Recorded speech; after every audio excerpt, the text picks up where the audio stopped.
Here's pre-calc. This is part 2 of your lecture for 9.1.2, and we left off on problem 9-15.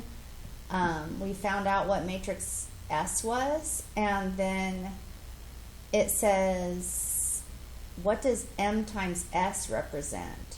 So just as a review, I want to go over how to multiply. Remember our big matrix from the last video was matrix M, which was showing the tickets and the t-shirts and the snack credit and the posters for the different packages A, B, and C. So we did, we want to find out, we already found out what M times F equals. We got all these numbers here. And now these numbers here, the F was for first, by the way, and S is for second. So in the first hour, they sold 10 package A's, 5 package B's, and 8 package C's. But in the second hour, they only sold 5 A's, 7 B's, and 10 C's. So if we multiply this big matrix M by this matrix S, we will get the total tickets and t-shirts and snack credits and posters that were sold the second hour. So I want to just like review how to do the multiplication again. We're always like if I'm looking for tickets, this is row 1, column 1. That's what this position is. That's row 2, column 1, row 3, column 1, row 4, column 1. I'm looking for, I want to know the tickets, so row 1, column 1. So I'm going to multiply row 1 by column 1, but I'm going to be careful to only multiply the A's with the A's. See how that has an A and that has an A? And the B's with the B's and the C's with the C's. So, and I'm going to add them all together so that they'll just be one total right here. So this time I took a little clue from Natalie, and she was making a little mini matrix down here, so I'm going to kind of do that. So we're going to go 4 times 5, that's where my 20 came from. And then 6 times 7, that's where the 42 came from. And then 12 times 10, that's where 120 came from. I calculated that all up to equal 182. And then we've got, for this second position, I'm going to use the second row because that's the t-shirts row. And isn't that the t-shirts area there? So it's going to be 1 times 5, which is 5. 1 times 7, which is 7, and 2 times 10, which is 20. And so I get a 32 to go here. So sometimes the numbers are small and you can do this in your head without writing all this down, but these numbers not really small enough for me to do it. 5 times 10 is 50. 7 times 15 is 105, and 20 times 10 is 200, and if I add them all up, I get 355. And then the last one, this is for posters, so I'm going to go 5 times 0, which is 0, 7 times 0 is 0, 1 times 10 is 10, so I end up with 10. Okay, so now I've got how much tickets, t-shirts, snack credits, and posters were sold in the first hour, and how much in the second hour.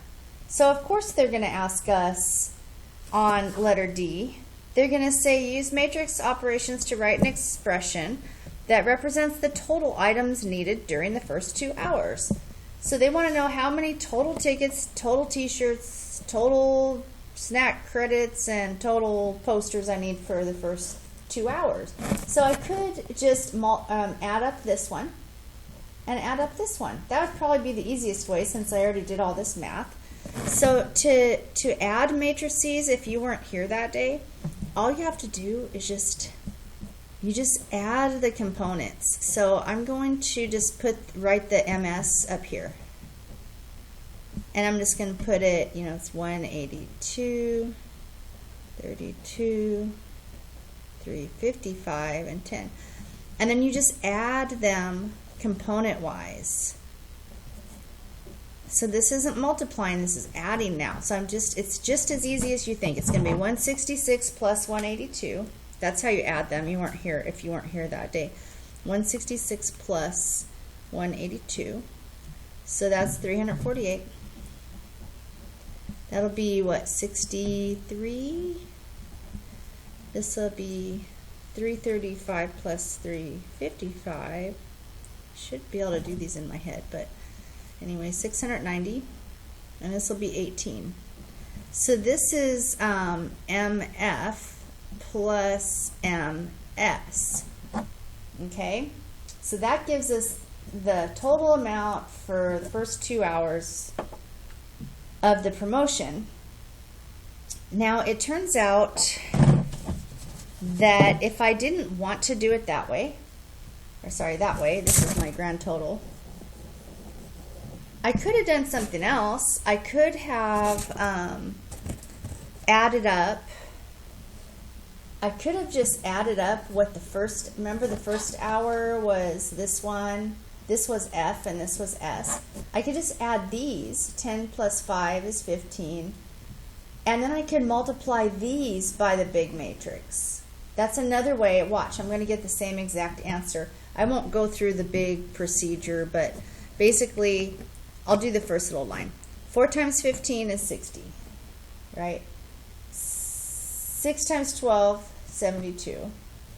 12 times 18, 216. So I get 348, and if I go through all these, I'm going to get 348, 63. I already did the calculations to save time. 690 and 18. So this is M times F plus S. That's this one. All right, M times F plus S. The M is supposed to be capitalized. Aren't they the same? So I could either go M times F plus M times S, or I can go M times F plus S. That's distributive property right there. Because the next problem that we do, like if you weren't in class this day, oh, well, let's do 916.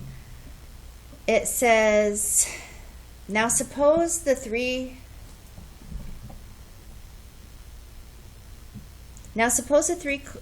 clerks each sell 10 package A's, 5 package B's, and 8 package C's. Let the sum of 3 clerks. So isn't that the 10, 5, and 8? That's A, B, and C. So they're saying 3 clerks are going to sell, like instead of 1 clerk, 3 clerks. So wouldn't this just be,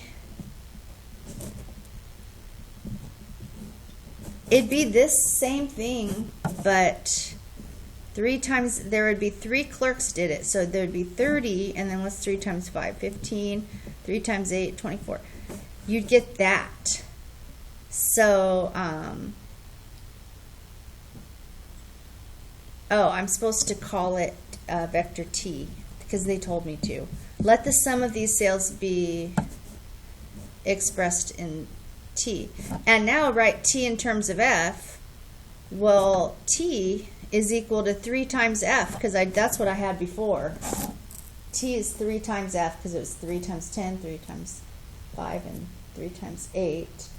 And then express M times T in terms of M times F. So I'm not going to do that multiplication again, but remember this was M. If I multiplied this by T, you know, by the 30, 15, and that's a 24. Isn't that going to be 3 times bigger than if I just multiplied it by 10, 5, and 8? I mean, you might not be convinced of that, but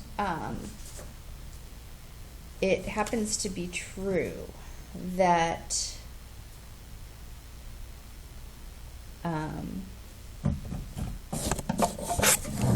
that M times T equals 3 times M times F. So we're gonna skip all the way to 9-23.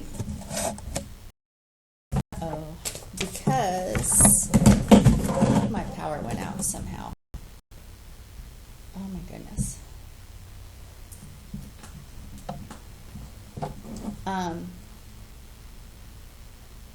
Oh, and I'm past, I ran out of time. Okay, so I have to make another video. There will be a part 3.